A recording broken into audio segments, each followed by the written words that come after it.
o meu reino da divina vontade no meio das criaturas. Livro do céu. O chamado da criatura em ordem, em seu lugar e no propósito para o qual foi criada por Deus. Diário da serva de Deus, Luísa Picarreta, a filhinha da vontade divina. Volume 1. Eu sou o mestre divino, o mestre da vontade divina, e as almas que vivem na minha vontade são o meu sorriso. Em nome do Pai, do Filho e do Espírito Santo, por pura obediência começo a escrever. Tu sabes, ó Senhor, o sacrifício que me custa para eu escrever. Preferiria passar por milhares de mortes a ter que sujeitar-me a escrever uma única linha de coisas que passaram entre eu e você. Ó meu Deus, a natureza treme, se sente esmagada e quase desfeita ao pensar nisso. Ó, dai-me força, vida da minha vida, para que eu possa fazer esta santa obediência. Tu que inspiraste o confessor, dar-me a graça de poder executar o que me é ordenado. Ó Jesus, ó esposo, ó minha fortaleza, para ti eu me levanto, para ti eu venho, em seus braços eu me entrego, me abandono, descanso. Por favor, me levante da minha aflição e não me deixe sozinha e abandonada. Sem a sua ajuda, tenho certeza de que não terei forças para fazer essa obediência que me custa tanto. Vou me derrotar pelo inimigo e temo banir tua amável e adorável presença por te sujeitar à minha desobediência. Ó, olhe para mim e me pega, ó santo esposo, nestes teus braços. Veja por quantas sombras estou cercada. Elas são tão densas que não deixam nem mesmo um átomo de luz entrar em minha alma. Ó meu místico Sol Jesus, deixe sua luz brilhar em minha mente, para que possa escapar da escuridão e lembrar livremente das graças que tu derramaste em minha alma. Ó Sol eterno, pegue um raio de luz e nas profundezas do meu coração purifique-o da lama em que se encontra. Queime-o, consuma-o com seu amor, para que aquele que acima de tudo sente a doçura do seu amor possa manifestá-los claramente àqueles a quem sou obrigada a fazê-lo. Ó meu Sol Jesus, outro raio de luz ainda coloque em meus lábios, para que eu possa dizer a mais pura verdade, com um único propósito de saber se tu és verdadeiro ou uma mera ilusão do inimigo. Mas, ó Jesus, quão pobre ainda me vejo. Em teus braços, por favor, tu que me amas tanto, continue me enviando luzes. Ó meu Sol, meu lindo, eu realmente quero entrar no centro, para que eu permaneça completamente afundada nesta luz pura. Destino ou Sol divino, deixe que esta luz prossiga diante de mim, siga-me de perto, me envolva em todos os lugares, penetre em todo o meu interior, no mais íntimo esconderijo, para que meu ser terrestre seja consumado e transforme tudo em seu ser divino. Santíssima Virgem, Mãe adorável, vem em meu auxílio.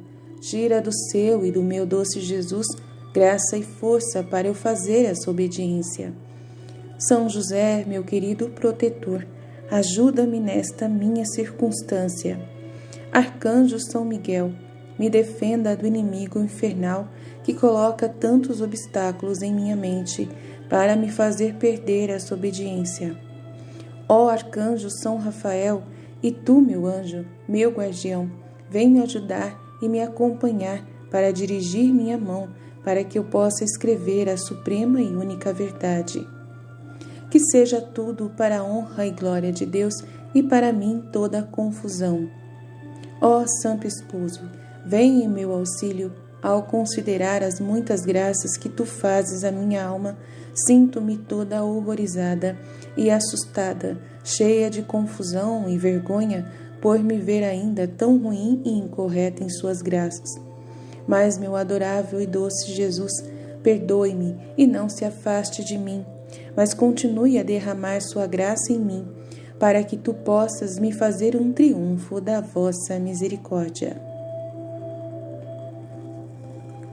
Início da narração, novena de preparação para o Natal.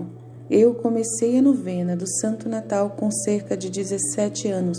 Preparei-me para a festa do Santo Natal, praticando vários atos de virtude e mortificações, e especialmente honrando os 9 meses em que Jesus permaneceu no útero materno, com 9 horas de meditação por dia, pertencendo sempre ao mistério da encarnação.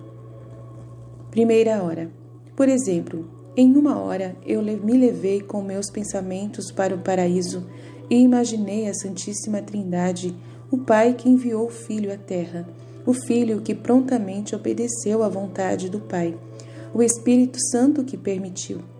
Minha mente estava confusa ao buscar entender um mistério tão grande, um amor tão mútuo, tão igual, tão forte entre eles e com os homens, e então considerei a ingratidão dos homens e especialmente a minha. Nesta consideração, eu teria feito não apenas 1 hora bem feita, mas sim o dia inteiro, se não tivesse me feito ouvir uma voz no meu interior me dizendo: isso é o suficiente por enquanto, venha e veja outros excessos maiores do meu amor. Segunda hora. Por isso, minha mente estava carregada no ventre materno e fiquei espantada ao considerar que Deus tão grande, no céu agora tão aniquilado, encolhido, restrito, que ele não podia se mover e quase nem respirar. Aí a voz interna me disse: viu o quanto eu te amei?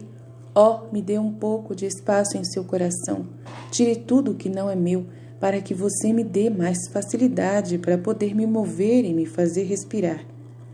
Meu coração derreteu. Pedi a ele que me perdoasse. Prometi ser toda dele. Desabafo em lágrimas, mas digo, para minha confusão, que voltei às minhas falhas habituais. Jesus, como tu foste tão bom com esta criatura tão miserável. Conclusão da novena. E assim eu passei a 2ª hora do dia, e então gradualmente o resto, dizendo que todas eu as faria. Eu fiz isso de joelhos até ser impedida por minha família, mesmo quando estava trabalhando, porque a voz interna não me dava trégua ou paz se eu não fizesse o que ela queria. Então ninguém me impediu de fazer o que eu propunha fazer. Então eu passei os dias da novena. Quando a vigília chegou, senti-me mais do que nunca iluminada com um fervor incomum e fiquei sozinha na sala. E aqui, diante de mim, me apareceu o menino Jesus, todo lindo, sem mais tremendo, no ato de querer me abraçar. Levantei-me e corri para abraçá-lo, mas no ato de eu querer segurá-lo, ele desapareceu. E isso foi repetido 3 vezes. Fiquei tão comovida e extasiada que não consigo explicar. Porém, depois de algum tempo, não levei muito em conta, não contei isso a ninguém e nesse meio tempo caí nos defeitos habituais, embora a voz interna nunca me abandonasse. Em tudo o que ele me trouxe de volta à consciência, me corrigiu, me animou. Em uma palavra, ele, o Senhor, se fez para mim como um bom pai, que sua filha tenta seguir o caminho reto e que usa todo o cuidado de senti-lo, de modo a formar sua honra, sua glória, sua coroa. Mas, Senhor, muito ingrata eu ainda era. Jesus inicia seu trabalho na alma. Ele me separa do mundo externo. De onde o Mestre Divino começa seu trabalho, ele colocou sua mão para arrancar meu coração de todas as criaturas, e com uma voz interior me disse: eu sou todo beleza e mereço ser amado. Veja, se você não se retirar desse pequeno mundo que a rodeia, isto é, dos pensamentos das criaturas e imaginação, não posso entrar livremente em seu coração. Esse murmúrio em sua mente é um obstáculo para fazer-te ouvir a minha voz mais clara e derramar minhas graças para realmente você se apaixonar por mim. Prometa que és toda minha e eu mesmo colocarei minha mão para trabalhar em ti. Você está certa que não pode fazer nada Não tema, farei tudo, dá-me sua vontade, isso é o suficiente para mim. Isso aconteceu após a comunhão. Então prometi a ele que eu era toda dele, pedi perdão a ele, porque até aquele momento não havia sido. Eu disse a ele que realmente eu queria amá-lo e orei a ele para que ele nunca me deixasse sozinha sem ele, e a voz continuou: Não, não, eu irei com você para observá-lo em todas as suas ações, seus movimentos, seus desejos. Então, durante o dia, senti isso em cima de mim. Retirei tudo de mim, como, por exemplo, se eu me deixasse levar, conversando um pouco demais com a família de coisas mesmo indiferentes, desnecessárias. A voz interna me dizia: Esses discursos te enchem a mente com coisas que não me pertencem. Cercam-na com o coração de um pó para fazer você sentir minha graça fraca, não mais viva. Ah, imita-me quando eu estava na casa de Nazaré. Minha mente não estava preocupada com outra coisa, senão a glória do Pai e a salvação das almas. Minha boca não dizia nada além de discursos sagrados. Com minhas palavras tentei reparar as ofensas do Pai, lançar os corações e puxá-los para o meu amor, e principalmente minha mãe Maria e São José. Em uma palavra, tudo chamava a Deus, tudo funcionava para Deus e tudo se referia a Ele. Permaneci muda, confusa, tentei o máximo que podia ficar sozinha. Confessei minha fraqueza, pedi ajuda e graça para poder fazer o que ele queria, porque sozinha eu não podia fazer nada além de feri-lo. Se entre o dia em que minha mente cuidou de pensar nas pessoas que eu amava, imediatamente me lembrei dizendo a Jesus: É isso que você quer? Quem já amou-vos como eu? Veja, se tu, Senhor, não terminar o que começou, eu o abandono. Às vezes eu me sentia dando críticas amargas e não fazia nada além de chorar. Especialmente uma manhã depois da comunhão, ele me deu uma luz tão clara de tão grande amor que nos trouxe e da inconstância das criaturas, que meu coração permaneceu tão convencido que a partir de então eu não era mais capaz de amar alguém terreno. Ele ensinou-me a amar as criaturas sem me afastar dele, e nele, isto é, olhando as criaturas como uma imagem de Deus, para que se eu recebesse o bem das criaturas, eu tivesse que pensar que somente Deus era o primeiro autor desse bem, e que Ele os usará para enviá-los para mim. Portanto, meu coração ainda ficou mais ligado a Deus. Se então eu recebia mortificações, dificuldades, dores, cruzes, contrariedades, perseguições, desprezos, rejeição, maldade sofrida, também tive que vê-las como instrumentos nas mãos de Deus para a minha santificação. Então meu coração não foi mais sombreado com o meu próximo. Então, desta maneira, aconteceu que eu apontei para todas as criaturas em Deus, tanto que por qualquer falhas, maldades que vi nelas, nunca perdi a estima. Se eles me motivavam, eu me sentia grata, pensando que eles me faziam fazer novas compras de graças para a minha alma. Se eles me elogiavam, recebia esses elogios com desprezo, dizendo: hoje isto, amanhã eles podem me odiar, pensando em sua inconstância. Em resumo, meu coração adquiriu tanta liberdade que eu mesmo não consigo expressar.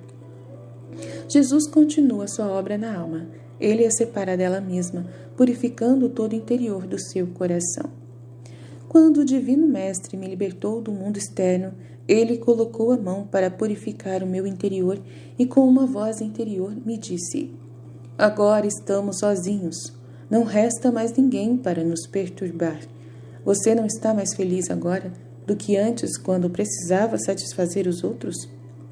Veja, apenas um é mais fácil satisfazer. Você deve pensar que eu e você estamos sozinhos no mundo. Prometa-me ser fiel e derramarei em ti tantas e muitas graças, a ponto de você permanecer sempre muito maravilhada. Depois ele me disse: sobre você fiz ótimos projetos. Se ficares unida a mim, quero fazer de ti uma imagem perfeita minha, desde quando nasci até a morte. Vou ensinar a ti como fazer isso, um pouco de cada vez. E aconteceu assim. Todas as manhãs depois da comunhão ele me dizia que eu deveria fazer no meu dia. Vou dizer tudo brevemente, pois depois de tanto tempo é impossível lembrar-me de tudo. Certamente não me lembro de tudo, mas parece-me que a primeira coisa que me disse para ser necessário era purificar o interior do meu coração com a aniquilação de mim mesma, que é a humildade. E ele continuou a me dizer: veja, para fazer isso em seu coração eu derramarei minhas graças. Eu realmente quero fazer você entender que não pode fazer nada por si. Olho muito bem para aquelas almas que atribuem a si mesmos o que fazem, querendo fazer tantos roubos de minhas graças, em vez daqueles que se conhecem como realmente são, e são nada sem Deus. Sou livre nessas almas humildes para derramar minhas graças em torrentes, sabendo muito bem que essas não se referem a elas mesmas o que sabem e o que fazem. Sou grato a essas.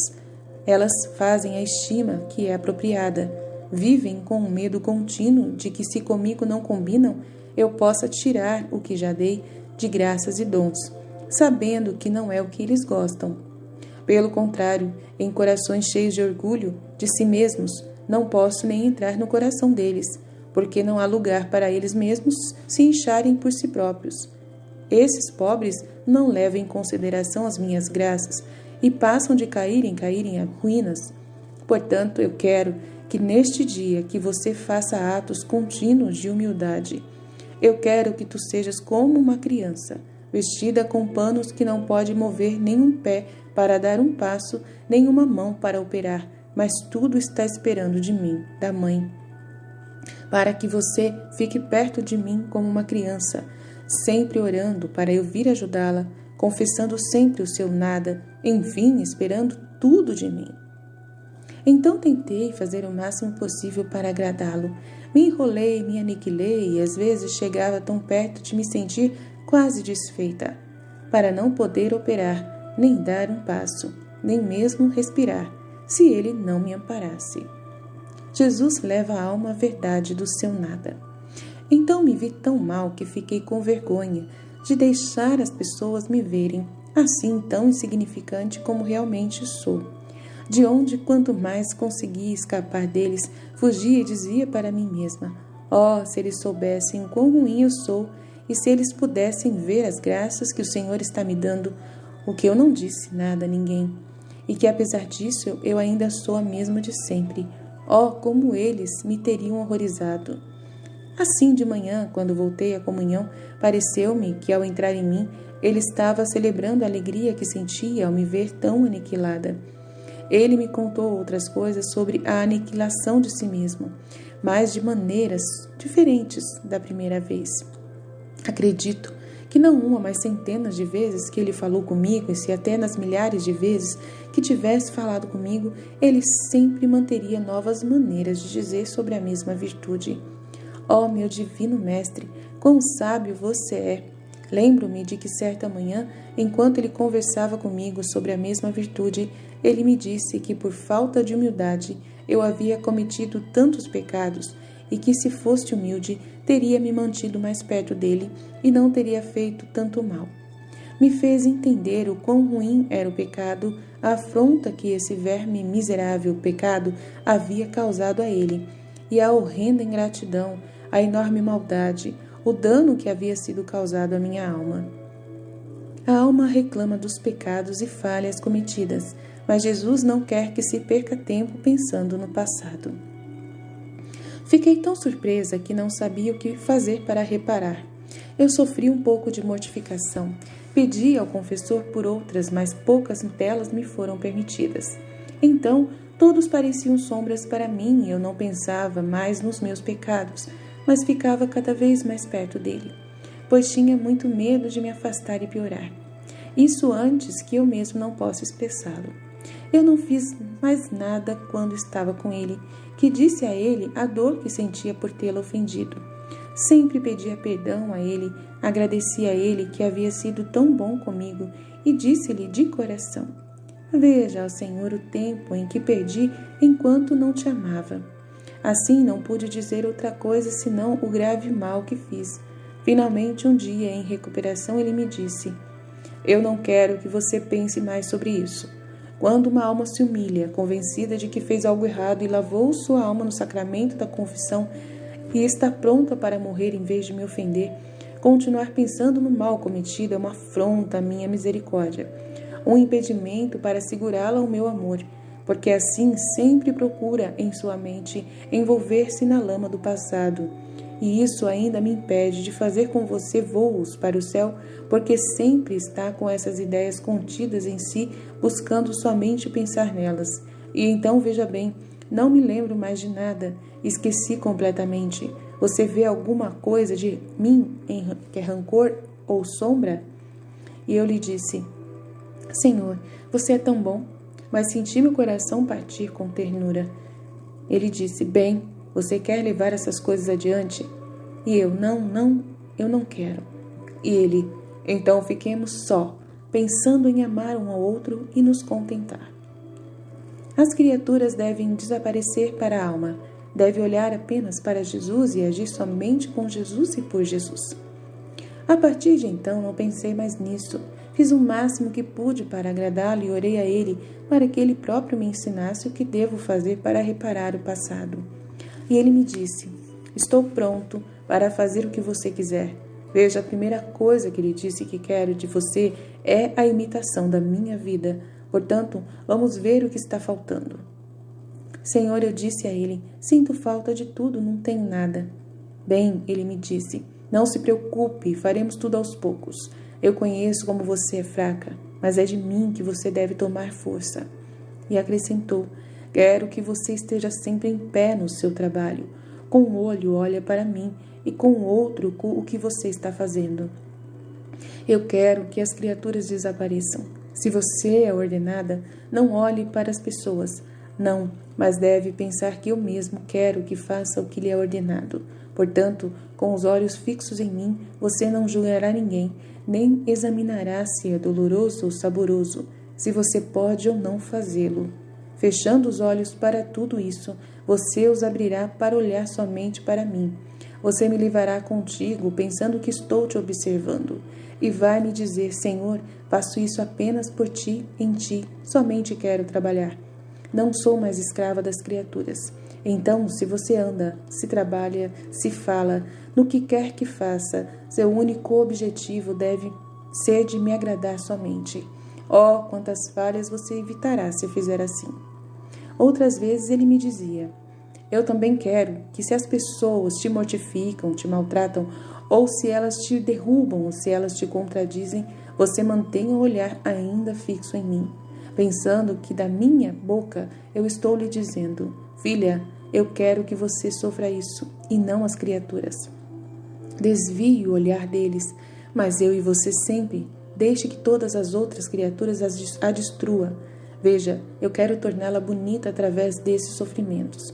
Quero enriquecer-te com os méritos, trabalhar sua alma, fazer você gostar desses sofrimentos. Você me fará um presente assim.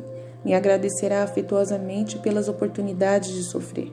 Será grata àquelas pessoas que lhe dão oportunidade de sofrer, recompensando-as com suas orações e benefícios.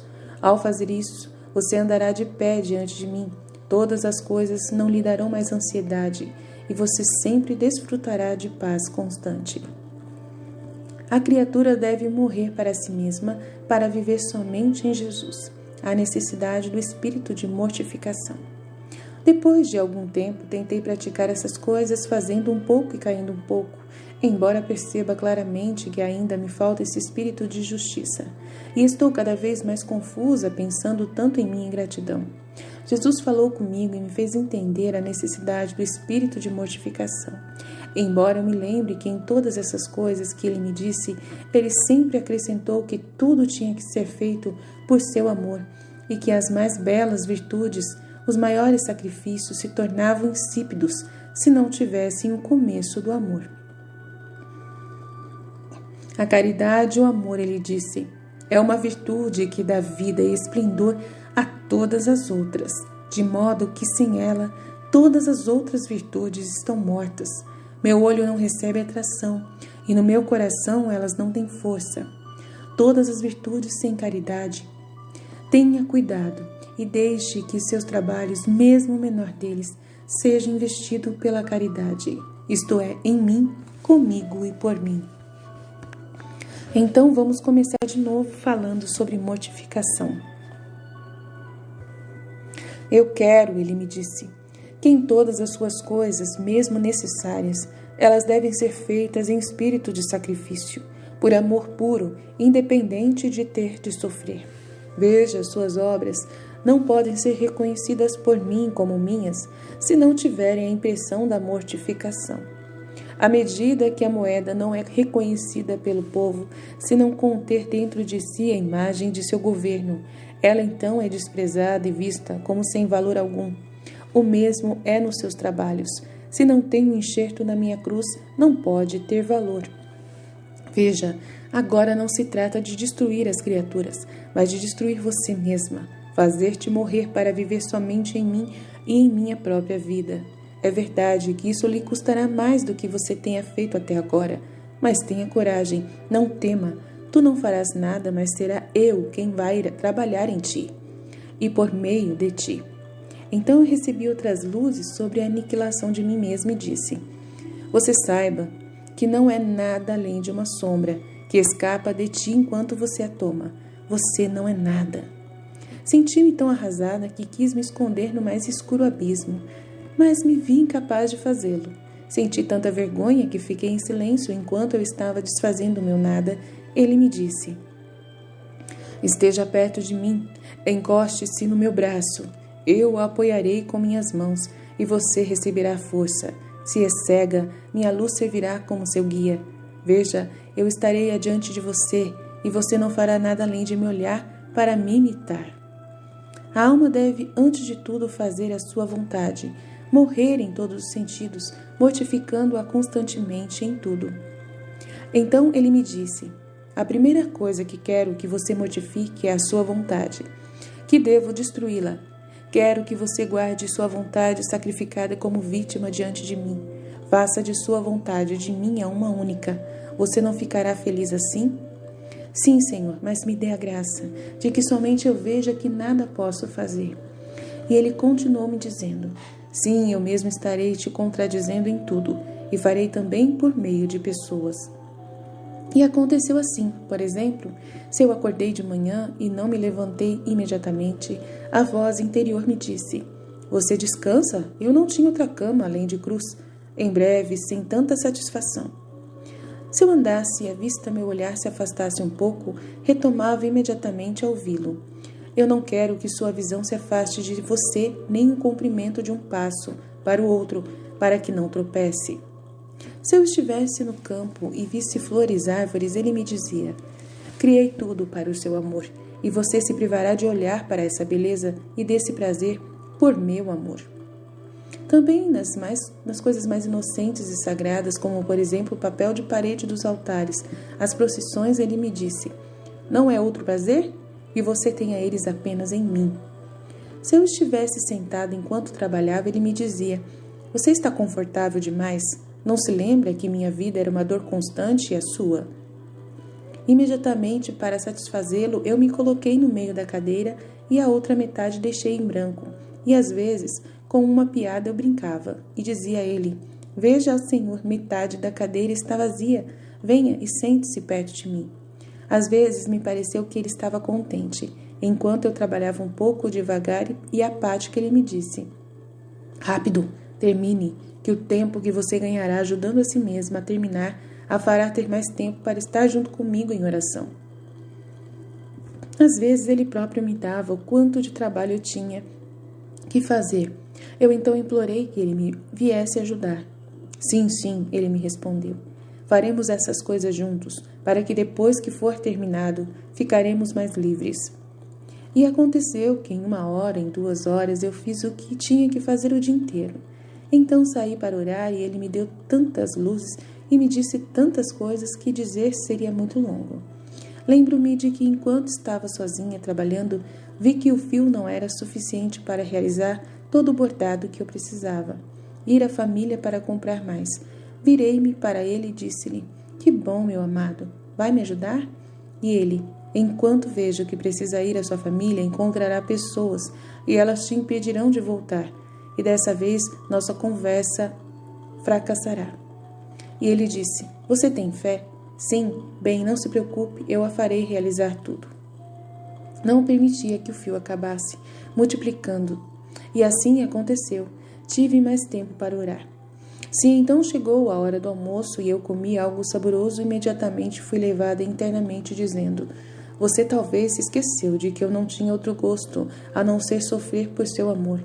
E o que você não deve ter outro gosto senão se mortificar por meu amor? Deixe e come o que não gosta mais. Imediatamente peguei e levei para a pessoa do serviço, ou disse que não queria mais, que muitas vezes comia quase o mais rápido que pude, mas quando orei, recebi tanta força e me senti tão satisfeita que senti náusea de tudo.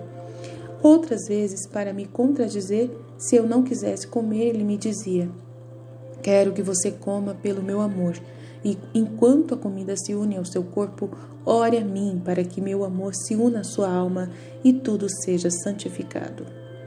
Em uma palavra, sem ir mais mesmo nas menores coisas, Jesus tentou matar minha vontade, fazê-la viver apenas. Mas ele permitiu que ela fosse contradita até pelo confessor, como, por exemplo, eu me senti um desejo de receber a comunhão. Durante todo o dia e a noite anterior, não fiz nada além de me preparar. Meus olhos não podiam fechar-se para dormir pelo pulsar constante do meu coração. E disse-lhe: Senhor, rapidamente me diga que não posso ficar sem você na comunhão. Acelere as horas, deixe o sol nascer rapidamente, porque eu não posso mais. Meu coração me falha. Ele mesmo me deu certos convites de amor que fizeram o meu coração morrer. Ele me disse: veja, eu estou sozinho. Não sinta a dor por não poder dormir. É uma questão de manter companhia com seu Deus, seu esposo, seu tudo, que é continuamente ofendido. Oh, não me negue esse alívio, pois nas tuas aflições eu não te abandono. Enquanto eu estava nessas ânsias, de manhã fui ao confessor e, sem saber porquê, a primeira coisa que ele me disse: não quero que você receba a comunhão. Falo a verdade, fiquei tão contrariada que às vezes não fazia nada além de chorar. Não ousei dizer nada ao confessor, porque Jesus queria que eu cumprisse a ordem do mesmo, caso contrário, ele me censurava. Mas eu ia até ele e dizia a ele a minha dor. Ah, meu bem, esta é a vigília que fizemos esta noite, que depois de tanta espera e desejo eu tive que ficar sem a comunhão, sem você. Sei bem que devo obedecer, mas diga-me um pouco, posso ficar sem você? Quem me dará força? E então, quem terá a coragem de deixar essa igreja sem se unir a ti?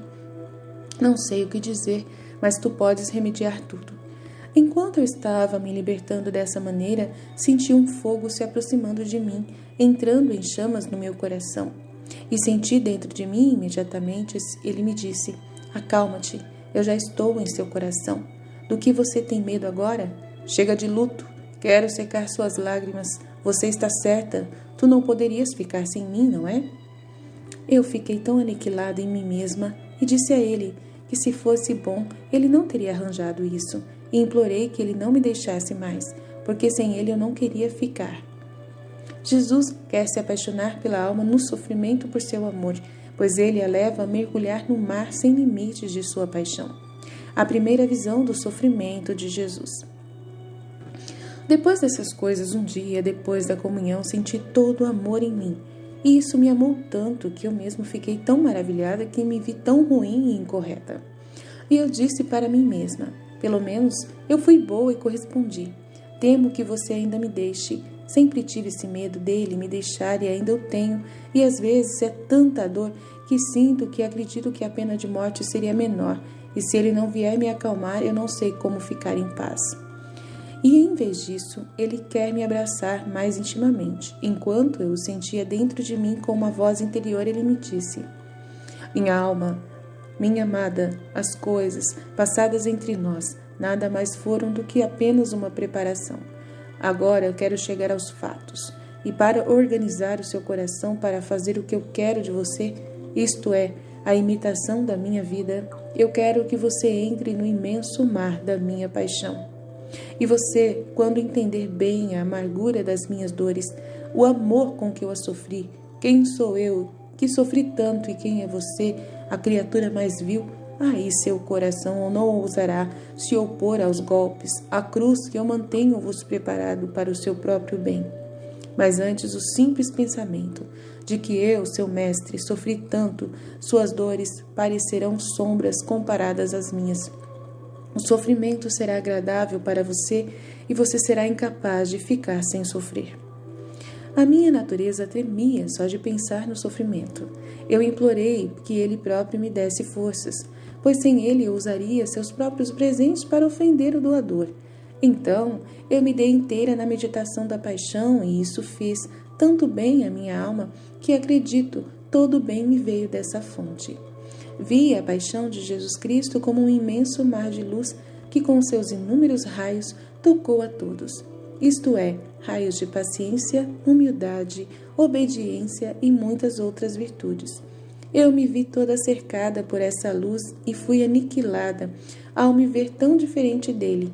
Aqueles raios que me inundaram foram tantas censuras para mim e eu me ouvi dizer: um Deus paciente, um Deus humilde e submisso até aos seus próprios inimigos, um Deus que sofre tanto pelo nosso amor, e onde estão os meus sofrimentos por amor a Ele?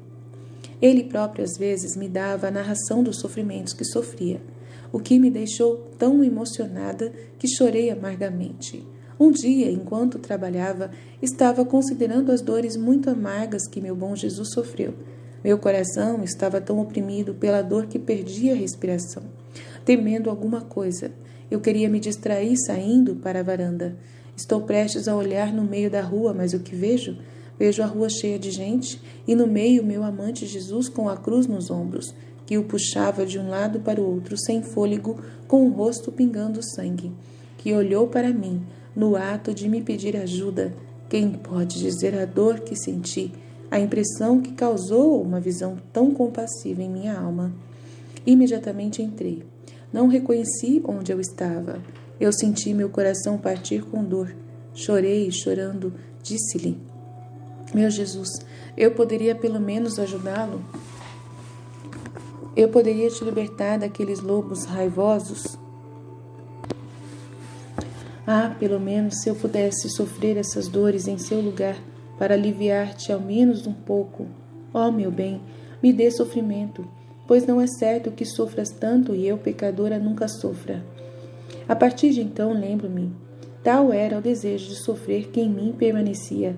Ainda me lembro que depois da comunhão rezei a ele ardentemente para que ele me desse o sofrimento. E às vezes, para me satisfazer, pareceu-me que tirou a coroa de espinhos e cutucou meu coração com eles. Outras vezes, eu sentia pegando meu coração em suas mãos e segurando-o com tanta força que me sentia inconsciente pela dor. Quando senti que as pessoas podiam sentir algo a respeito e ele estava disposto a me dar essas dores, eu imediatamente disse a ele: Senhor, o que você está fazendo? Por favor, me dê o sofrimento. Mas que eu fique escondido de todos.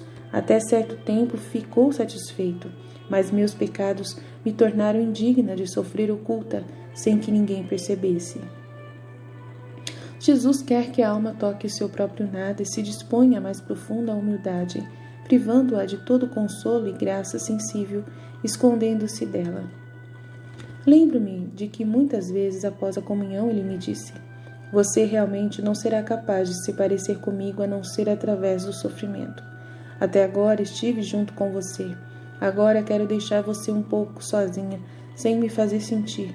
Veja, eu trouxe você pela mão até agora, ensinando e corrigindo tudo, e você não fez nada além de me seguir.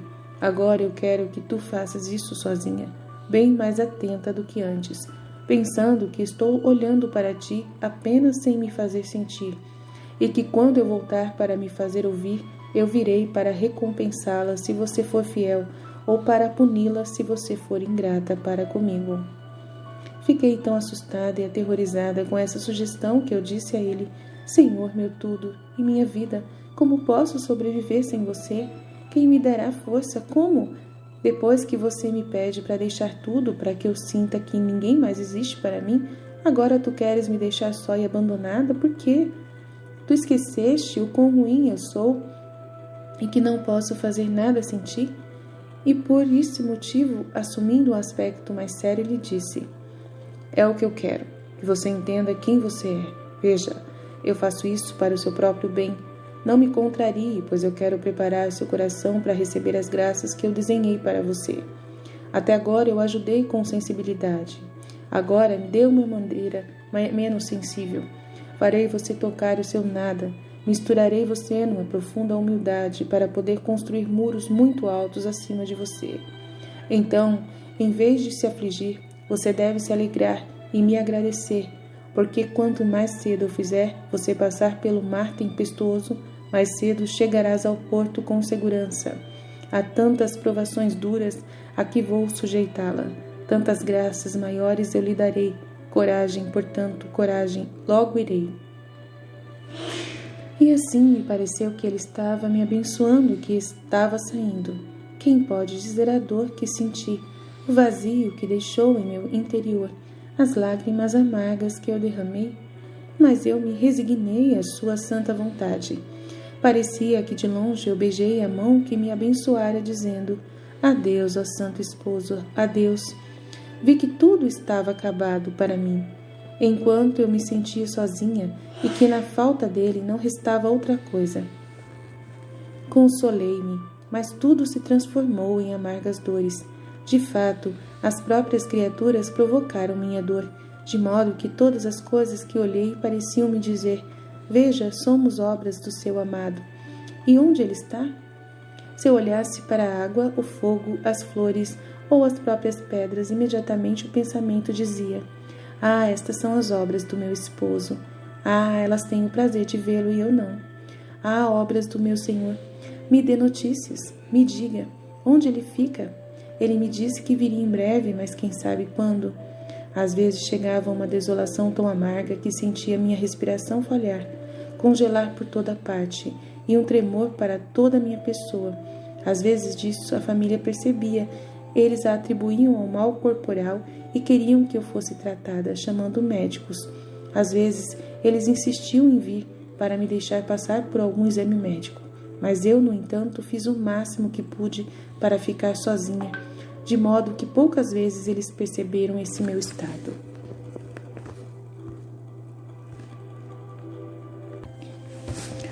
A alma experimenta que não é capaz de nada sem Jesus e que deve tudo a Ele.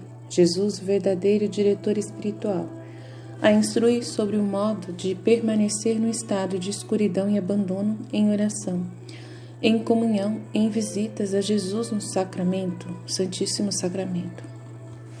Ainda me lembrava de todas as graças, as palavras, as correções, as censuras. Vi com olhos claros que todo o trabalho até agora, tudo, fora obra de sua graça. E que nada de mim restava além do puro nada e da inclinação ao mal. Toquei com a mão, que sem ele já não sentia o amor tão sensível. Aquelas luzes tão claras da meditação que ficava 2 a 3 horas. Mas fiz o máximo que pude para fazer o que fazia quando o sentia, porque ouvi essas palavras repetidas: se você for fiel a mim, virei para recompensá-la. Se ingrata, virei para puni-la. Então eu passei sem ele 2 dias, 4, mais ou menos sem ele. Meu único conforto era recebê-lo no sacramento. Ah, sim, é claro, lá eu o encontrei, não podia duvidar. E lembro-me de que algumas vezes ele não se fez ouvir, porque eu rezei tanto para ele que me arrependi. Eu o incomodei para ele vir me agradar, mas ele veio não de forma amorosa e amável, mas severo. Depois de passar aqueles dias naquele estado, eu perguntei a ele, especialmente se eu era fiel. Ele falou comigo com mais clareza, e já que nos últimos dias eu não era capaz de conceber em mim nenhuma palavra, nem ouvir nada, então agora eu soube que não era mesmo uma fantasia.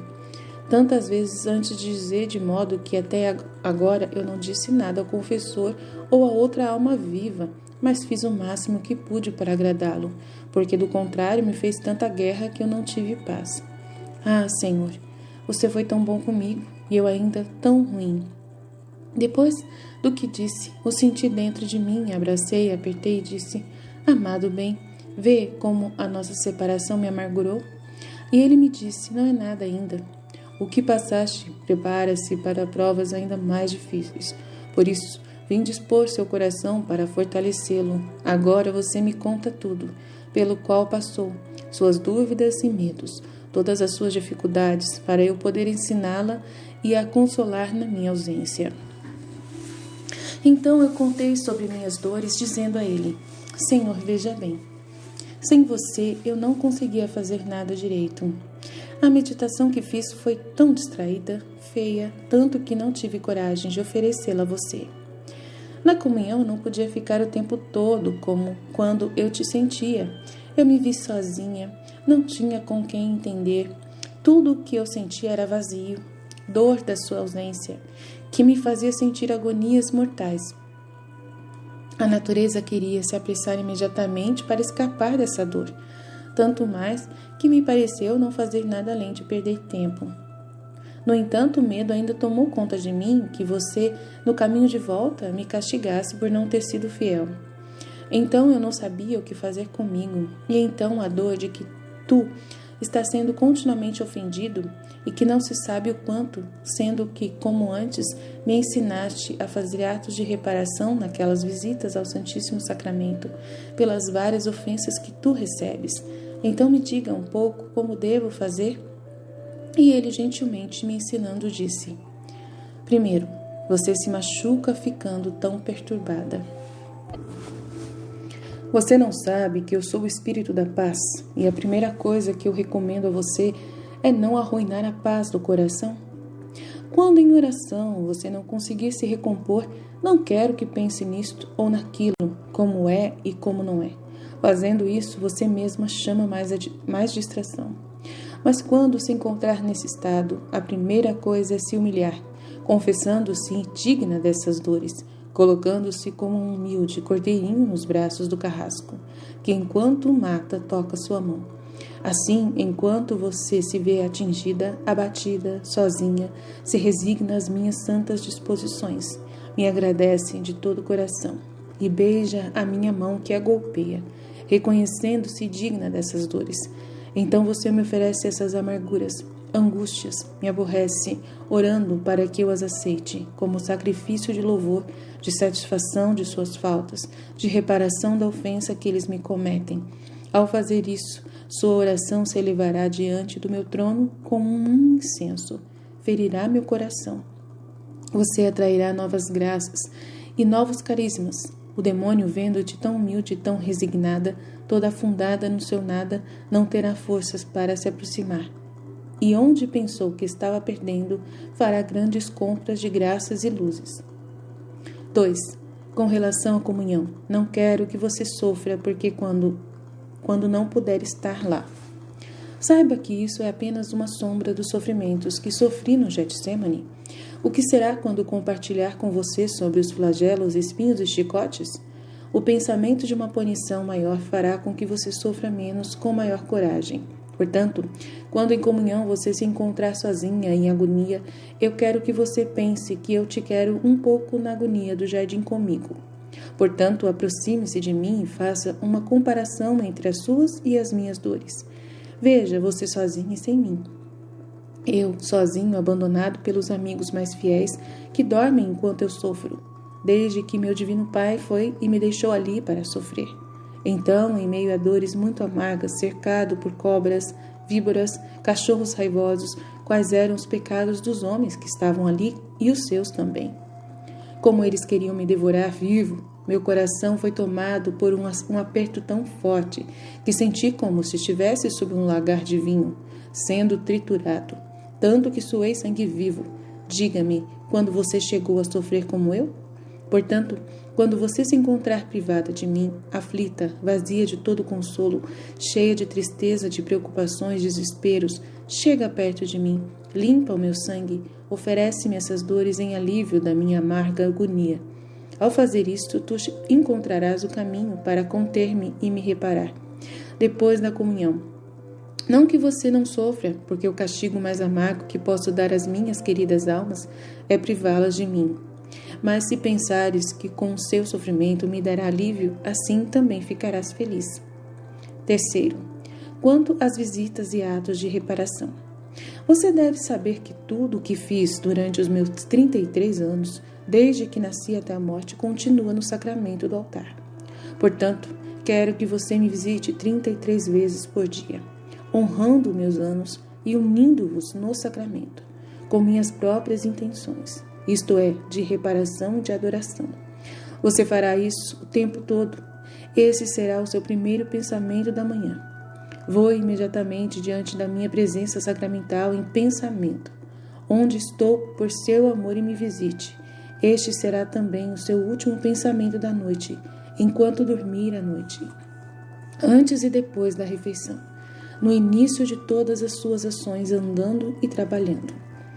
Enquanto ele estava dizendo isso para mim, eu me senti toda confusa, sem saber se conseguiria fazê-las. Eu disse a ele: Senhor, eu imploro que você fique comigo enquanto me acostumo a fazê-las, porque sei que com vossa ajuda eu posso fazer tudo, mas sem ela o que posso fazer sendo eu tão miserável? Sim, eu vou te agradar. Quando eu sentir sua falta, tua boa vontade eu quero. Por qualquer ajuda que quiser, eu a darei a você. E assim ele fez. Jesus prepara a alma para enriquecê-la, embelezá-la mais e uni-la mais intimamente a Ele, para sustentar uma terrível luta contra os demônios. Depois de passar algum tempo, quando com Ele e quando sem Ele, um dia após a comunhão, senti-me mais intimamente unida a Jesus. Ele me fez várias perguntas, como por exemplo, se eu o amava, se estava pronta para fazer o que Ele queria até o sacrifício da vida por Ele. Ele ainda estava me dizendo: e me diga, o que você quer? Se estiveres pronta para fazer o que eu quero, também farei o que você quiser.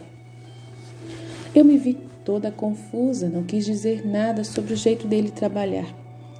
Mas, com o tempo, percebi que esse jeito de agir da parte de Jesus é quando ele quer colocar sua alma em uma cruz nova e pesada. E ele sabe como fazer isso, tanto para si mesmo, com esses estratagemas, que a alma não se atreve a se opor ao que ele quer. Então eu disse a ele: sim, eu amo-vos, mas diga-me, posso encontrar algo mais bonito, mais sagrado e mais adorável do que tu, Jesus? E então, por que tu me perguntas se estou pronta para fazer o que você quer? Enquanto faz tanto tempo desde que eu entreguei a minha vontade e pedi que você não me poupasse e que me rasgasse em pedaços, desde que eu pudesse lhe dar prazer. Abandono-me em ti, ó Santo Esposo. Faça livremente comigo o que quiser, mas me dê sua graça, pois sem ti eu não posso fazer nada. E ele repetiu para mim: realmente você está pronta para tudo o que eu quero? Eu me vi mais confusa, aniquilada e disse: sim, eu estou pronta, mas quase tremendo. E ele, com pena de mim, continuou a dizer-me: não temas, eu serei a tua força, você não sofrerá, mas é eu que sofrerei e lutarei em você. Veja, quero purificar sua alma de cada pequena falha que possa impedir meu amor em você. Quero provar sua lealdade. Mas como posso ver se isso é verdade? Se não colocando-te no meio da batalha? Então saiba que eu quero colocá-la no meio dos demônios. Eu lhe darei a liberdade do tabernáculo para fazeres as 33 visitas diárias ao divino sacramento. Sofrerás tormentos e tentações, de modo que, quando tiver combatido as virtudes com vícios opostos, você já se encontre em posse dessas mesmas virtudes que você acreditar ter perdido, e depois, com sua alma purgada, embelezada, enriquecida, parecerás como um rei que sai vitorioso de uma guerra feroz, que, embora acreditasse estar perdendo o que possuía, retorna mais glorioso e cheio de imensas riquezas. E então eu virei e formarei minha morada em você, e sempre estaremos juntos. É verdade que seu estado será doloroso. Os demônios não lhe darão mais paz, nem de dia nem de noite. Eles sempre estarão em movimento de batalha nesta guerra feroz. Mas você sempre pense no que eu lhe prometi, ou seja, farei você morada digna para mim, e que você só será capaz de conseguir isso por meio de muitas e grandes tribulações, para que seja mais corajosa no sustentar as dores. Quem pode dizer o quanto eu estava com medo desse anúncio? Senti meu sangue congelando, meus cabelos arrepiando, minha imaginação cheia de fantasmas negros que pareciam querer me devorar viva. Pareceu-me que o Senhor, antes de me colocar nesse estado doloroso, dava liberdade para imaginar tudo o que eu poderia ter que sofrer e me vi cercada desde já por tudo. Depois me virei para ele e disse: Senhor, tem piedade de mim. Oh, não me deixe só e abandonada. Vejo que os demônios têm tanta raiva de mim que nem mesmo em pó eles me deixarão. Como posso resistir a eles? Minha pobreza é bem conhecida do quão ruim eu sou. Então me dê uma nova graça para não ofendê-lo. Meu Senhor, a dor que mais atormenta a minha alma é de que você também deve me deixar. Ah, a quem poderei pedir ajuda? Quem poderia me instruir? Mas, no entanto, seja sempre feita a sua vontade. Eu abençoo a sua santa vontade. E ele disse gentilmente: Não se aflija tanto. Saiba que eu nunca vou permitir que você seja tentada acima de suas forças. Se eu permitir, é para o seu bem. Eu nunca coloquei almas em batalhas para fazê-las perecer. Primeiro eu meço a força delas. Dou-lhes a minha graça e depois as apresento. E se alguma alma se precipita, é porque elas não se mantêm unidas a mim com a oração. Não sentindo mais a sensibilidade do meu amor, elas vão implorar amor às criaturas, enquanto eu sozinho posso saciar o coração humano. Eles não se deixam guiar pelo caminho seguro da obediência, acreditando mais em seu próprio julgamento do que em seu próprio guia. Então, o que é de admirar se elas caem? Portanto, o que eu recomendo é a oração. Mesmo que você sofra a pena de morte, nunca deve negligenciar o que costuma fazer. De fato, quanto mais você se vê no precipício, mais invocará a ajuda de quem pode libertá-la. Além disso, quero que você se coloque cegamente nas mãos do confessor, sem examinar o que lhe disserem. Estarás rodeada de trevas e serás como aquele que não tem olhos e que precisa de uma mão para a guiar. Para ti, o olho será a voz do confessor, que iluminará as trevas com uma luz. A mão será a obediência que a guiará e ajudará a chegar a refúgios seguros. A última coisa que recomendo é coragem. Eu quero que você entre na batalha com destemor. O que mais faz o exército inimigo temer é ver a coragem. A maneira como derrotam as lutas mais perigosas sem temer nada. Assim como os demônios, eles não temem nada além de uma alma corajosa, toda apoiada em mim, que com um coração forte vai entre eles, mas com uma resolução de feri-los e exterminá-los. Assim os demônios permanecem assustados, aterrorizados e gostariam de fugir, mas não podem, porque estão vinculados à minha vontade, e são forçados a permanecer ali para o seu tormento maior. Portanto, não tenha medo deles, pois nada pode fazer sem a minha vontade. E então, quando eu vejo que você não pode mais resistir e está prestes a falhar, se você for fiel a mim, eu imediatamente virei e colocarei todos em fuga, dando-lhe graça e fortaleza. Coragem, portanto, coragem, pois nada pode fazer você sem a minha vontade. Luísa vence um julgamento terrível, lutando contra os demônios.